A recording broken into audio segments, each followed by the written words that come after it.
Dinner meeting ಬಗ್ಗೆ ನನಗೆ ಗೊತ್ತಿಲ್ಲ, ನಾನು ಹೋಗಿಲ್ಲ ಅಂತ ಹೇಳಿ ಬೆಳಗಾವಿಯಲ್ಲಿ ಸಚಿವ ದಿನೇಶ್ ಗುಂಡೂರಾವ್ ಸ್ಪಷ್ಟನೆಯನ್ನ ಕೊಡ್ತಾ ಇದ್ದಾರೆ. ಯತೀಂದ್ರ ಮೇಲೆ ಕ್ರಮಕ್ಕೆ ಡಿಕೆಶಿ ಬಣದ ಶಾಸಕರು ಒತ್ತಡವನ್ನ ಹೇರ್ತಾ ಇದ್ದಾರಲ್ಲ ಸರ್ ಅನ್ನುವಂತಹ ವಿಚಾರಕ್ಕೆ ಸಂಬಂಧಪಟ್ಟಂತೆ ಕೂಡ ಅವರು ರಿಯಾಕ್ಟ್ ಮಾಡಿದ್ದಾರೆ. ನನಗೆ ಗೊತ್ತಿಲ್ಲ, ನಾನೆಲ್ಲೂ ಕೂಡ ಕೇಳಿಲ್ಲ, ಸುಮ್ಮನೆ ಹೇಳಿದ್ರೆ ಆಗೋದಿಲ್ಲ ಅನ್ನುವಂತಹ ಮಾತುಗಳನ್ನು ಆಡ್ತಾ ಇದ್ದಾರೆ.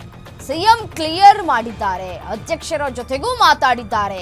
ಸಿಎಂ ಸಾಹೇಬರು ಜವಾಬ್ದಾರಿಯುತ ಹೇಳಿಕೆಯನ್ನ ಕೊಡ್ತಾ ಇದ್ದಾರೆ, ಅದಕ್ಕಿಂತ ಬೇರೆ ಮಾರ್ಗದರ್ಶನ ಬೇಕಾಗಿಲ್ಲ ಅಂತ ಹೇಳಿ ಬೆಳಗಾವಿಯಲ್ಲಿ ಸಚಿವ ದಿನೇಶ್ ಗುಂಡೂರಾವ್ ಹೇಳಿಕೆಯನ್ನ ಕೊಡ್ತಾ ಇದ್ದಾರೆ. ಅಲ್ಲಿಗೆ ಅವರು ತಟಸ್ಥ ನೀತಿಯನ್ನ ಅನುಸರಿಸಿದಂತೆ ಕಾಣಿಸ್ತಾ ಇದೆ. ಯಾರ ಪರವಾಗಿಯೂ ಕೂಡ ಬ್ಯಾಟಿಂಗ್ ಮಾಡುವಂತಹ ಒಂದು ಗೋಜಿಗೆ ಸಿಲುಕುವಂತಹ ಕೆಲಸಕ್ಕೂ ಮುಂದಾಗ್ತಾ ಇಲ್ಲ. Very clear. ಅವರು ಈಗಾಗಲೇ ಸಿದ್ದರಾಮಯ್ಯನವರು ಹೇಳಿದ್ದಾರಲ್ಲ, ಮತ್ತು ನಾವೇನು ಮಾತಾಡೋದು? ನನಗೆ ಯಾವ ಡಿನ್ನರ್ ಮೀಟಿಂಗ್ ಬಗ್ಗೆನೂ ಗೊತ್ತಿಲ್ಲ. ಯಾವ ಯತೀಂದ್ರ ಅವರು ಹೇಳಿಕೆಯನ್ನು ಕೊಟ್ಟಿದ್ರು ಅದಕ್ಕೂ ನನಗೂ ಯಾವುದೇ ಸಂಬಂಧವಿಲ್ಲ, ನನಗೆ ಗೊತ್ತಿಲ್ಲ. ಹೇಳಿಕೆಗಳನ್ನ ಗೊತ್ತಿಲ್ಲದೆ ನಾನು ಹೇಳೋದಕ್ಕೆ ಹೋಗೋದಿಲ್ಲ ಅನ್ನುವಂತಹ ಮಾತುಗಳನ್ನು ದಿನೇಶ್ ಗುಂಡೂರಾವ್ ಅವರು ಹಾಡ್ತಾ ಇದ್ದಾರೆ.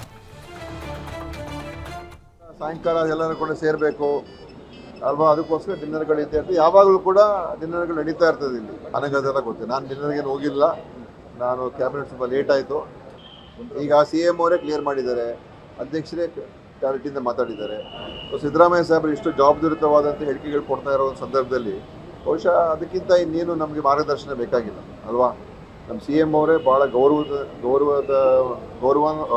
ಗೌರವವಾದಂಥ ರೀತಿಯಲ್ಲಿ ನಡ್ಕೊಳ್ತಾ ಇದ್ದಾರೆ.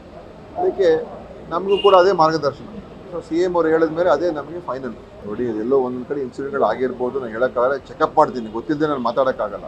ಆದರೆ ಈಗಾಗಲೇ ಹೇಳಿದ್ದೀನಲ್ಲ, ಈಗ 108 ಆ್ಯಂಬುಲೆನ್ಸಿನ ವ್ಯವಸ್ಥೆಯನ್ನು ದೇಶದಲ್ಲಿ ಪ್ರಥಮ ಬಾರಿಗೆ ನಾವೇ ವಹಿಸ್ಕೊಳ್ತಕ್ಕಂಥದ್ದಕ್ಕೆ ಈಗಾಗಲೇ ಕ್ರಮ ತಗೊಳ್ತಾ ಇದ್ದೀವಿ. ಸೊ ಬಹುಶಃ